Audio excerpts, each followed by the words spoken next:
হরিঙ্গাটা পৌরসভার মধ্যে এই জমিটা বিক্রি আছে এইমস হসপিটাল থেকে 1.5 কিলোমিটার। ছোট বড় জমিটা বিক্রি খালি 4.5 জমি, টোটালটাই হিন্দু এলাকার মধ্যে। জমিটার শ্রেণী আউশ আমন আছে, সবাই নিতে পারেন, কোনোরকমভাবে ব্রোকারি চার্জ দিতে হবে না। হচ্ছে জমির ওনার, আপনারা ডাইরেক্ট জমির মাঠ থেকে জমি নেবেন। আমাকে 3 মাসের কিস্তি করে দেওয়া যাবে।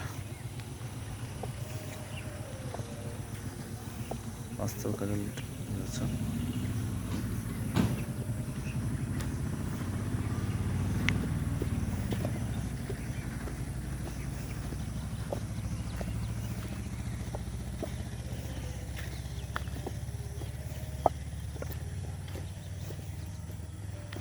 কিছু প্লট আমাদের বুকিং হয়ে গেছে।